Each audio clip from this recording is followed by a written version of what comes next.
Hey guys, what's up? It's CheesyPastry here. I'm really glad to talk again on YouTube for once in a while. It's been a few weeks and I hadn't posted anything, so just to give you an update, I kind of got a few things, got a relationship, and things are going pretty darn good for me right now, pretty darn good. But the chief part of this video is I'm going to recount D&D Tales. Now, many things have happened, especially around this table that I have the camera system on right now. But I started my own D&D kind of league that we played, and I've been DMing it. Things have honestly been going pretty well. A lot of the players have been enjoying it, and they've had no complaints thus far, so it's pretty okay. But to start out, I'm going to tell you guys the tale of the Heist, featuring a few of my players. One is named Fuhrer. Don't ask why, I'm not going to explain. Work, really was a big part of it. Darlick, who changed his name to Reed Mid-Adventure. The God of German Pork, I'm going to call him, because he hasn't picked a name yet. He's the man without a name. And then it's going to be our chief 4 players in this, played by many of my friends. The person who plays the Fuhrer is, let's just leave it at interesting. I really like his personality, and he's pretty funny at times, but he can get a little carried away.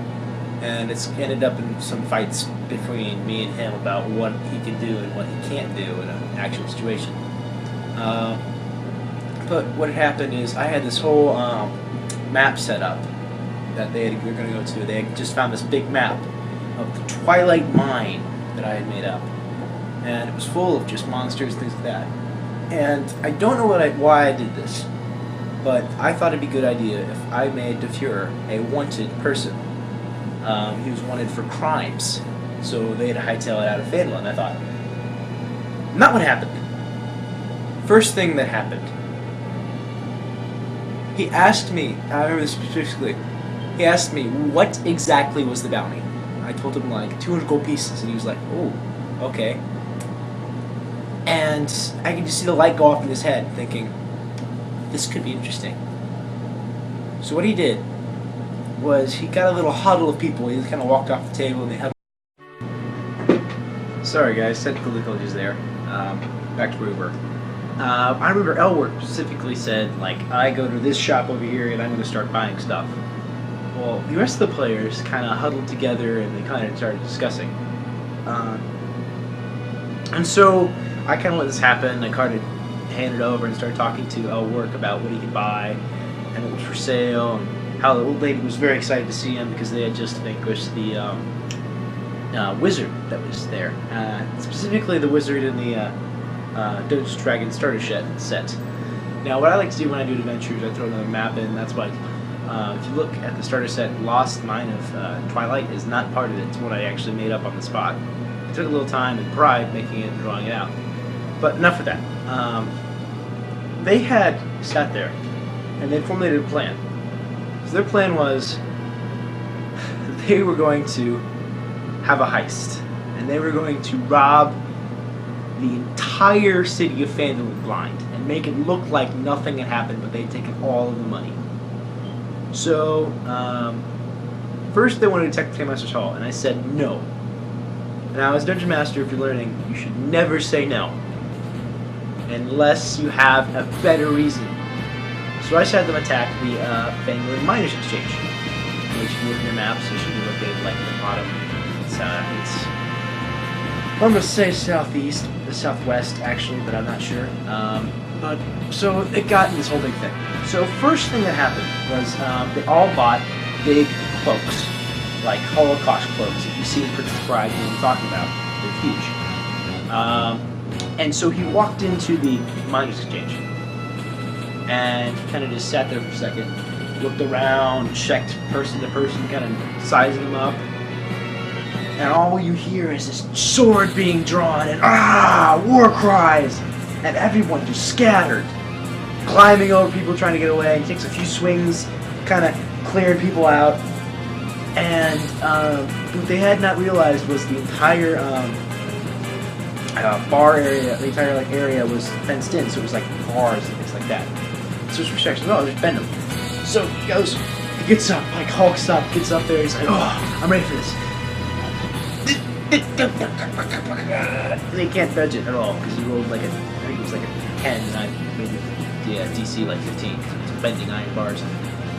But they had this whole thing where they had the thief headed and try to get it from there, and that worked out well. They got the gold, but he wasn't done yet. The Fuhrer, I can't believe his player did this, but he walked out of the Family Night Exchange with like a big crowd of people. So they all knew it was him. Everybody knew it was the guy they put a bounty on just a few days ago. And he starts like banging on a shield. He's like, yeah, who's gonna fight me? And I remember sending the town guard after them. Like it was like 15, 20 people, like fully armed. And a player, I'm gonna say his name. I'm gonna tell his name is Ethan. His character's it's in the last name because it's no point, honestly. It's his character's Ethan. But he came up to the town captain guard. He kind of stopped him. He's like, hey, halt. I have a reason why I should fight him. You shouldn't. And he rolled a 20 for deception. So I was like, ooh.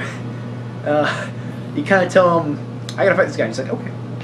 Backs off a little bit. Everything's fine. I did actually make it come up with a tear-jerking story. It was something about, he was my brother. I killed my family. I miss my family. Something like that. It was complicated. I can't remember exact details. But it got with this whole thing. Now you gotta understand, they had planned this from the beginning. They had known that this was going to happen. I didn't even tell them that this was going to happen. They was like just assumed that these exact events would be taking place.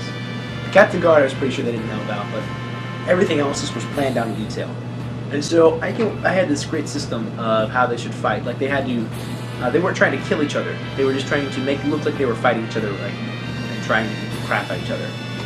And my system for making the deception work was not to get high rolls, but they had to get rolls that were like within 4 of each other. So if they rolled like a 17 and a 13, that would work if they added or subtracted their modifier. So if you had like a modifier of 4 on your deception, you subtracted that, and the other one had like a +3, and say you had like 19 and 10, and you made those fall between. I'm not even doing math right now because I had a full day of that, but that worked. So it went on a little bit, and I remember he had a big chain he pulled out to Fuhrer, and he whipped at Ethan. He was like, okay, I catch the chain with my sword. And he's kind of like, yeah. And he rolled like a 2. And the Fuhrer rolls a 20. So he's like, oh my god, my hand! And he's like freaking out. I kind of made it as comical as possible. It was like random happenings. But they enjoyed it a little bit. That was kind of comical. Except for Ethan, he was kind of mad about it. But what happened from there is it got to the point where these two would look like they were battered and bruised, even though they're really not. They just like made it look like they were hitting each other. And of course, his hand's swollen up. But he takes his sword. He kind of knocks down his knees, and he kind of falls both the Fuhrers on his knees, kind of like regaining his footing. And he said, he's like, okay, I'm gonna hit him with the side of my sword. I was like, okay, alrighty then. Roll dice. You rolled a 20. And okay, I'm like, okay, you guys, you realize you're screwed at this point.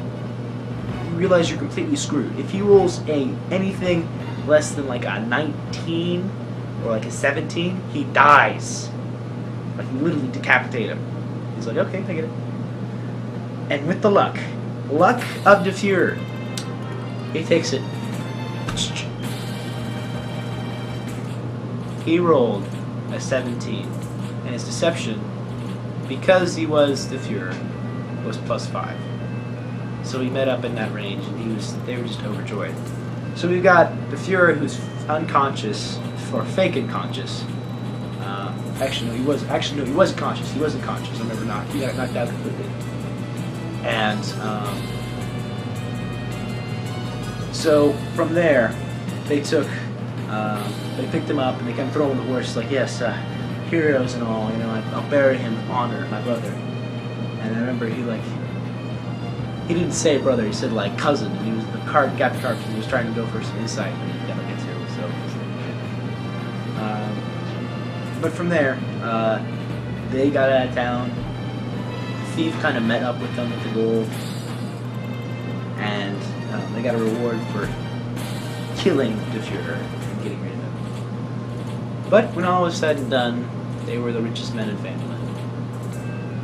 They had raided an entire vault underneath the miners' exchange because they found out about it after the townsmaster had taken them to get his gold so they could pay back the overwhelming wanted poster for the Fuhrer's body. And what happened was the vault was underneath the miners' exchange. I kind of thought it up last minute. Like there was an entire new vault underneath there that they didn't even know about. And they had this great idea that they put the thief in there. So they ran into the vault. Basically, they all walked in, opened the doors. It's like a big steel door and all that. And the thief followed him behind. He kind of like dove in behind the gold. So there's this long debate about what they should do to try to come back and get more. And eventually ended up they were going to come at like dusk and at night. And they were going to try to steal all the gold overnight and hide it off before and leave before anybody knew about it. And they had this whole great idea that they were going to put the thief inside of the vault. So what had happened was they kind of all got their gold, the gold that we expected to receive, and they kind of walked out with it. And they all got like it was like 20 or some bars. The stewardess, whatever her name was, carried it off and helped them with them. And the fat townsmaster kind of paid him in full. And then from there, the thief kind of sat in the dark and screwed out the lock. I had disadvantage like that, I can't remember. But it took him like... This was pretty funny because it took him exactly 10 tries. Because it's the other dice, he was like 2, 7, 3, 8. And then eventually he got, I think I made it like 15. He eventually got 15 to 17 in that range, and he unlocked it. But it was a good, solid, like, 20 or 30 minutes of them just trying to figure out what they were going to do with the gold they got once they got it. They did eventually get all the gold, but it took them a very long time, and there's a lot of teamwork involved. And it's one of my favorite tales to tell about Dungeons & Dragons. Thanks for watching, guys. This is CheesyPastry, signing off.